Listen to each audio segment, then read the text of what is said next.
pas face à l'Écosse, face à l'équipe locale du Honduras. C'est un match très important, comme nous l'avions signalé. L'équipe est sur place depuis environ 48 heures. L'équipe s'est entraînée, l'équipe est en condition. Conférence de presse d'avant-match. L'entraîneur Sébastien Minier, accompagné du capitaine de l'équipe, le portier Johnny Placide, sont présents pour répondre aux questions. Tout d'abord, nous allons passer la parole au sélectionneur Sébastien Minier pour une mise en contexte. Coach, bonsoir. Bonsoir, bonsoir à tous, bonsoir à tous les Haïtiens, Haïtiennes. Vous dire que demain, nous allons jouer pour la quatrième journée euh, du dernier tour qualificatif pour aller à la Coupe du Monde au Honduras, contre le Honduras. Et que l'idée, c'est de toute manière, quoi qu'il arrive, après la victoire du Nicaragua, mais l'objectif de ces journées 3 et 4 était de se retrouver possiblement qualifiable pour le mois de novembre, ce qui sera de toute manière le cas. Voilà, donc un match demain à 18 heures sur un stade apparemment qui sera complet. On verra les conditions puisque ici, nous sommes depuis hier sous la pluie.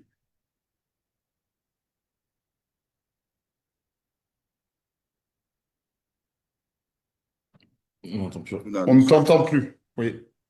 Alors, et là, nous sommes prêts à recevoir les questions des journalistes qui demandent la parole. Oui, bonsoir coach, bonsoir capitaine Placide. Moi, je suis Caleb Jefté-Pierre pour Haïti Tempo. J'ai une question pour le coach et une autre pour Placide. D'abord, coach, même s'il ne marque pas ces derniers temps, j'estime que Franzi Pio est indispensable dans votre équipe. Pouvez-vous en dire plus sur le rôle qu'il occupe et dans ce dispositif que vous alignez pendant les matchs. Et pour Placide, capitaine, vous êtes présent au sein de la sélection haïtienne depuis plus d'une décennie et cette année, l'équipe semble plus proche que jamais vers cet objectif qui est de se qualifier pour la Coupe du Monde. Que représente cela pour vous comme un ancien du groupe? Merci. Alors, je vais répondre, Caleb, à la première question. Donc, concernant le rôle de Franzi, évidemment, il fait partie d'un de mes cadres phares de cette équipe. Il a un rôle central dans la bonne marche de l'équipe depuis maintenant un peu plus d'un an. Voilà, vous connaissez son rôle, hein, attaquant de pointe. C'est un formidable joueur de fixation. Il permet de monopoliser l'attention de défense sur lui, de par son gabarit, de par sa qualité dos au jeu. Voilà, donc il a un gros travail de l'ombre qui aujourd'hui dont bénéficie Nazon à ses côtés. Voilà, on a eu une période où Franzi avait l'occasion de faire trembler les filets et puis c'était Dukens. J'aimerais maintenant que les deux soient connectés dans la même rencontre pour faire trembler les filets. Ce serait un bon présage pour Haïti. Mais voilà, le rôle de Franzi est évidemment central dans la bonne marche de notre équipe. Là, c'est à toi. Pour répondre à la question, bonjour. Oui, forcément, aujourd'hui, cette phase qualificative représente énormément pour moi. Comme tu l'as dit, Caleb, ça fait un petit moment que je suis en sélection. J'ai jamais été aussi près d'une qualification, même si voilà, il reste encore pas mal d'efforts à faire. Aujourd'hui, voilà, c'est une mission pour moi, mais comme tout le monde aussi. Mais c'est vrai que particulièrement moi, voilà, j'arrive sur la fin de ma carrière et mon objectif durant toutes ces années de sélection, c'était d'emmener Haïti dans une grosse compétition mondiale comme la Coupe du Monde. Donc voilà, c'est un objectif qui me tient à cœur et voilà, j'espère que cet objectif viendra et qu'on pourra fêter ça avec tout le monde. Mais pour le moment, on n'a pas fait encore. On n'a pas fini encore le boulot. Il reste pas mal de choses. Donc, on reste concentré, on reste connecté. Mais voilà, c'est vrai que pour moi, ça reste particulier et j'espère que j'aurai la récompense au bout. Bonsoir, coach. Bonsoir. Bonsoir, capitaine. Bonsoir. Ma première question va s'adresser au Alors, il faut coach. vous présenter tout d'abord, confrère. Merci beaucoup. Je suis David Gaudron, journaliste à Radio Télé Monopole. Je tiens tout d'abord à féliciter le coach Sébastien Migné pour cette belle victoire face au Nicaragua. Ma première question, c'est quel discours est-ce que vous avez tenu à vos joueurs pour les remobiliser avant le match contre la sélection du Règne? Ma deuxième question, c'est lors du match entre Haïti et Nicaragua, on a pu remarquer pendant les premières minutes que le coach Minier avait un petit problème. Est-ce que vous êtes en forme physiquement, coach? Est-ce que tout va bien pour vous? Enfin, ma dernière question, dans quel secteur du jeu est-ce que, selon vous, la sélection devait s'améliorer pour au moins faire un excellent résultat du côté de Honduras? La toute dernière question, c'est pour notre capitaine. Et capitaine, vous avez pris part à la Gold Cup, mais vous n'étiez pas présent lors lors de la fenêtre internationale du mois de septembre. Entre cette période et aujourd'hui, qu'est-ce qui a changé selon vous au sein de la sélection nationale? Merci. Je reviens sur la question, qu'est-ce qui a changé sur un plan individuel ou vous parlez de l'équipe? Vous parlez de moi sur un plan individuel? Et on peut prendre les deux points.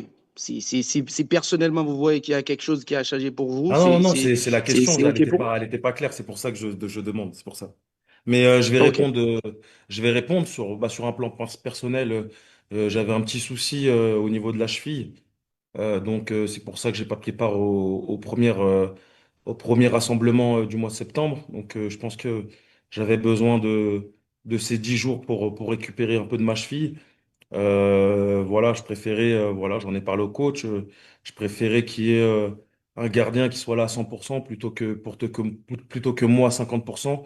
Vu l'importance de cette phase, je considérais que voilà, fallait pas tricher. Donc c'est ce que j'ai fait.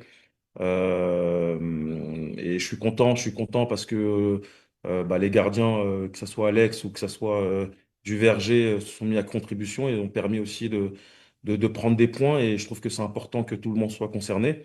Maintenant, sur un plan collectif, je pense qu'on est sur une continuité. Qu'est-ce qui a changé? Je pense on prend de l'expérience. Comment dire, rassemblement par rassemblement. Je pense que le groupe commence à se rendre compte qu'il y a quelque chose à faire et se rendre compte aussi des qualités qu'on a. Et je pense qu'on prend confiance petit à petit. Mais euh, je- ce qui a changé, je pense pas qu'il y ait grand-chose qui ait changé, ne serait-ce que peut-être l'état d'esprit qui fait qu'aujourd'hui, voilà, c'est possible et tout le monde tire dans le même sens, tout simplement. David, pouvez-vous me reformuler les questions parce que vous m'en avez donné trois, quatre en même temps pour que je resynthétise, s'il vous plaît. Oui, coach. Oui. Oui. J'aimerais savoir quel discours est-ce que vous avez tenu à vos joueurs pour les remobiliser avant le second match face à la sélection du Règne. Et puis, savoir est-ce que vous êtes en forme physiquement parce que lors du début de match contre le Nicaragua, on a senti quelque part que vous étiez en train de valser un tout petit peu. Et finalement, dans quel secteur du jeu est-ce que vous n'étiez pas satisfait et, face à la sélection nicaraguayenne? Et qu'est-ce qu'on doit faire pour au moins avoir un excellent résultat face à la sélection locale? Ok, quant au discours, je dirais que j'ai pas grand-chose à faire puisque les garçons sont en réalité en mission, surmotivés pour ramener Haïti vers une Coupe du Monde. Donc on a simplement à essayer de les guider, de les accompagner dans cette mission. Euh, mais croyez bien que j'ai un groupe qui est surmotivé. On essaye de les éveiller sur les failles éventuelles ou caractéristiques de l'adversaire, là où il pourrait nous faire mal et où nous, peut-être, on pourrait profiter d'une faille détectée. Voilà, et puis on essaye, en tout cas, le plus important, moi, dans mon travail, c'est d'essayer de faire en sorte que les garçons soient connectés vers une stratégie commune, que tout le monde ne s'éparpille pas dans tous les sens. Et à partir de là, après, c'est eux qui font la différence. Donc, vous m'avez remercié et félicité. J'apprécie parce qu'on n'en a pas eu beaucoup depuis depuis mon intronisation, mais avant tout, il faut remercier les joueurs. C'est eux toujours qui font. On est meilleur entraîneur quand on a de meilleurs joueurs. Et en ce moment, ils sont connectés comme il faut, ils augmentent de rassemblement en rassemblement. Johnny l'a dit, ils augmentent leur niveau, ils se mettent aux exigences internationales que requiert une potentielle qualification. Donc ça, c'est très appréciable. Quant à la forme physique, alors si c'était la mienne, écoutez, je veux vous rassurer, mais rassurer surtout mon épouse, tout va bien. J'ai vu sur les réseaux qu'il y avait un délire sur un hochement de tête, mais rien ne vacille. J'étais simplement en réflexion en cours de match, comme je peux l'être en permanence. Donc évidemment que ce sont des matchs où il y a énormément de pression tendue, mais écoutez, les événements de la vie rappellent à chacun d'entre nous, et en l'occurrence à moi, on a tous des parcours de vie différents, que ça reste un plaisir avant tout d'essayer de qualifier cette équipe à la Coupe du Monde. Donc, pas de pression particulière, pas de fatigue particulière, simplement le fait d'essayer de saisir sa chance, la chance qui se présente à nous dès demain, euh, et qu'on n'ait pas de regrets. Voilà, tout simplement, qu'on soit ambitieux en gardant bien entendu beaucoup d'humilité.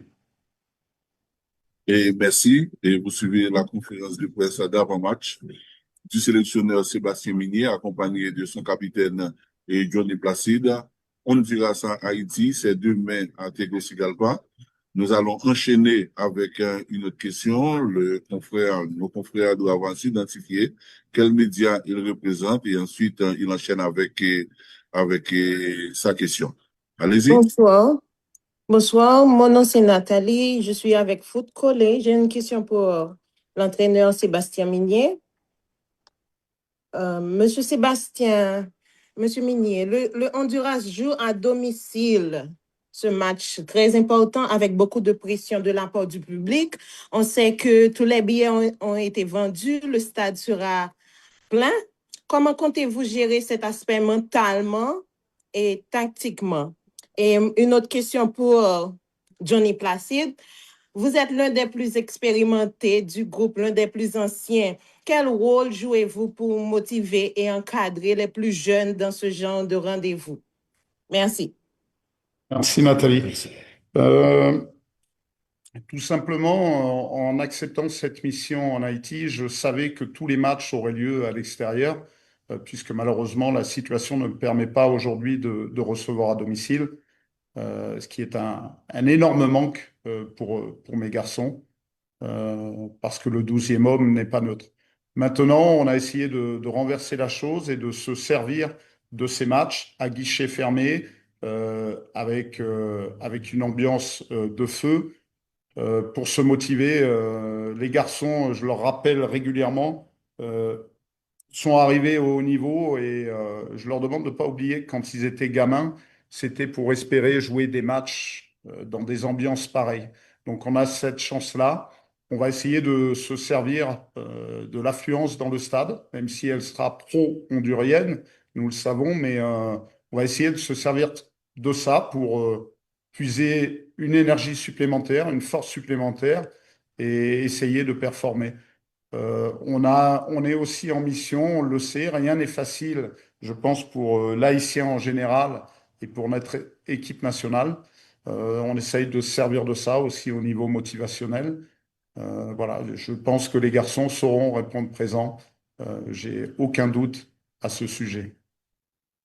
Bonjour Nathalie, pour répondre à la question par rapport au rôle de mon expérience, déjà j'ai la chance, on a la chance d'avoir dans cette sélection des joueurs qui sont là depuis pas mal d'années, donc on a des cadres dans cette sélection, Adé, Franzi, Nazon, Arcus, voilà, des joueurs comme ça sont là pour justement accompagner cette sélection, les jeunes qui arrivent. Et aujourd'hui, voilà, on essaye de, de, de retranscrire, nous, ce qu'on a pu vivre pendant pas mal d'années. Ça n'a pas toujours été facile, mais leur dire aussi que de porter ce maillot est très important et a beaucoup de valeur.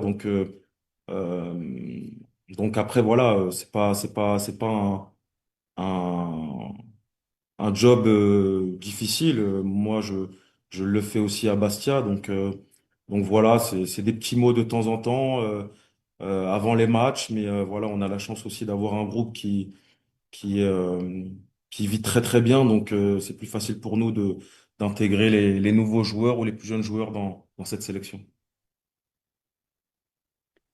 Bonsoir, bonsoir. Je suis Lutherson Léon. Je travaille pour Foot Collé. En fait, j'ai deux ou trois questions, mais avant, j'aimerais vous communiquer sur cette question de remerciement et gratitude du public haïtien aux sélectionneurs et aux grenadiers. En effet, nous sommes un peuple qui aime les combats et qui souffre beaucoup. Donc, à chaque match des Grenadiers, le peuple haïtien engage toutes ses émotions, toutes de lui-même dans ces matchs. C'est pourquoi vous allez le ressentir quand vous avez une victoire, vous allez le voir dans les publications et sur tous vos comptes, vous allez voir une grande manifestation d'intérêt. Donc, c'est cela par quoi nous traduisons notre affection, notre attachement à notre sélection. Donc, je m'excuse si parfois le public s'engage beaucoup trop émotionnellement, mais c'est parce que nous avons soif et nous vous remercions de nous défendre et nous aimons quand vous mouillez vos maillots pour nous et cela traduit vraiment que vous aimez votre patrie et que nous avons à espérer. Et maintenant que nous sommes plus proches que jamais, comme l'a dit mon confrère, mon petit frère Caleb, d'une qualification en Coupe du Monde. Et j'ai quelques questions pour monsieur le sélectionneur. Je suis certain que votre équipe et vous avez, d'une manière ou d'une autre, pu analyser les performances de notre prochain adversaire, le Honduras en l'occurrence. Est-ce que vous avez des inquiétudes par rapport à leur forme du moment ou par rapport euh, à nos probables faiblesses que je suis certain que vous connaissez? Est-ce que vous avez pu analyser carrément? Deuxièmement, est-ce que par rapport à l'évolution alors, des résultats de nos grenadiers à travers ces éliminatoires, est-ce que vous êtes en train d'ajuster? Est-ce que vous avez prévu de réajuster l'équipe tout au long de l'éliminatoire ou est-ce que vous passez ou gardez votre plan de jeu ou votre système, votre philosophie? Ou est-ce que vous voulez, comme on dit, on ne change pas une équipe qui gagne? Peterson, Je Oui, je vais répondre. Je vais répondre. Quant à l'analyse de l'adversaire, évidemment qu'on essaye de l'analyser avec mon staff au mieux, de manière à informer les joueurs de tous les aspects qui pourraient nous aider dans notre entreprise pour battre le Honduras. Si jamais ce n'était pas le cas, il faudrait que mes dirigeants me virent, moi et mon staff. Ça fait partie de notre job euh, à chaque fois, au quotidien, après chaque match. Avant chaque match et après chaque match, il y a une analyse et une post-analyse. Voilà, ça c'est une évidence. La suite de la question, parce qu'elle était longue, dites-moi Lutherson, la suite de la question. oui, mais alors, est-ce que vous avez des est-ce inquiétudes? Est-ce que vous avez des inquiétudes Oui, par rapport à cela? ne- pas d'inquiétude particulière, puisque j'ai confiance en mon équipe. Et puis, on sait que c'est un véritable chemin de croix que le projet qui nous est proposé d'aller à la Coupe du Monde. Ça va être compliqué jusqu'au bout. Il faut faire preuve de résilience pour être dans la performance, pour essayer de ramener Haïti à la Coupe du Monde. Ça va être long, c'est un travail de longue haleine. Il ne faut pas lâcher, il ne faut pas s'affoler dans les deux sens. Après une victoire, où là, il faut pas d'emballement du tout. Et après une défaite, ou bien souvent, à Haïti, c'est la sinistrose. Voilà. À nous d'être réguliers. On a une vision. On est en mission par rapport à cette vision pour essayer de se qualifier à la Coupe du Monde. Voilà. Les garçons sont connectés. J'ai pas de soucis particuliers. En revanche, ce que je peux vous dire par rapport à la philosophie, puisque ça me revient, c'était une des demandes que vous m'aviez faites. Ma philosophie est en aucun cas de patienter, d'être frileux et d'espérer sur un coup du sort que ça tombe du bon côté. On va avoir des ambitions. Maintenant, il faudra faire preuve de maîtrise, ne pas faire n'importe quoi. C'est les exigences du haut niveau. Mais être ambitieux de manière à ne pas avoir de regrets, tout simplement. Alors, et nous allons prendre un congé de vous et mesdames, messieurs, parce qu'il y a un calendrier assez chargé pour aujourd'hui. Une toute dernière question et avant de terminer. Oui, bonsoir, bonsoir coach et bonsoir et Johnny. Bonsoir. Bonsoir. J'aimerais quand même vous poser une question, coach. Deux questions alors. L'équipe semble monter en puissance ces derniers temps. Je voulais savoir comment comptez-vous maintenir cette dynamique et également comment gérez-vous la pression autour de ce match décisif pour la suite des éliminatoires. Et pour Johnny, et vous comme étant capitaine qui a déjà vécu plusieurs éliminatoires, comment vous êtes en train de vivre cette expérience avec la sélection qui est quand même tout proche de la qualification? Et pour maintenir cette dynamique, c'est impacter les garçons en leur faisant comprendre que au haut niveau, euh, les séries sont importantes. Et une série de points de ce que l'on fait, mais en l'occurrence de victoire, serait très impactante pour la suite et nous aiderait franchement. Voilà, la dynamique, c'est aussi installer une énergie positive en installant une certaine forme de concurrence aussi chez nos garçons, de manière à ce que jamais ils puissent se reposer sur leur laurier. Donc, il y aura peut-être quelques ajustements par rapport au match précédent, puisque quand on a deux matchs à intensité forte, à forte pression également euh, sur 3 jours, bah, je pense qu'on aura besoin, de toute manière, déjà par la présence d'Arcus, on aura besoin de nouvelles têtes au sein du groupe. Euh, et en faisant comprendre aux garçons qu'aujourd'hui, les régulations internationales nous permettent également d'effectuer 5 changements. Donc, il y aura 11 grenadiers qui vont démarrer le match, mais 5 grenadiers finishers qui pourront apporter une énergie importante, comme lors du dernier match, par exemple, puisque sur la fin de match, je crois que sur l'action, nous avons des joueurs qui sont rentrés en cours de partie. Voilà, pour instaurer la meilleure dynamique possible. Euh, à 11, nous n'arriverons pas à qualifier Haïti. Seul, je n'y arriverai pas. En revanche, tous ensemble, orientés vers cet objectif, peut-être que nous avons une chance. Et en faisant compte. Capitaine? Par rapport à est-ce que est-ce qu'on peut reformuler la question, s'il vous plaît? Parce qu'il Ouais, pose ça. je disais que tu as déjà vécu plusieurs éliminatoires Coupe du Monde avec la sélection en 2010 et 2014 et maintenant on est quand même beaucoup plus proche de la qualification. Comment personnellement vous êtes en train de vivre cette expérience? Bah, je la vis pleinement. J'en profite. Voilà, je pense que tout le monde le sait. Je vis mes dernières sélections. Mon objectif, ça l'a toujours été depuis que je suis arrivé en sélection, c'était d'amener Haïti dans une compétition mondiale. Aujourd'hui, on a la chance d'avoir une génération peut-être la meilleure que j'ai eue depuis que je suis en sélection, avec plusieurs choix dans plusieurs secteurs différents. Donc voilà, je ferai tout en tout cas pour que ce groupe aille le plus loin possible. Mais c'est vrai que voilà, j'essaye de prendre du plaisir jusqu'au bout, voilà, d'amener mes coéquipiers avec moi et puis voilà, de pas avoir de regrets et de finir sur une bonne note tout simplement. Alors, et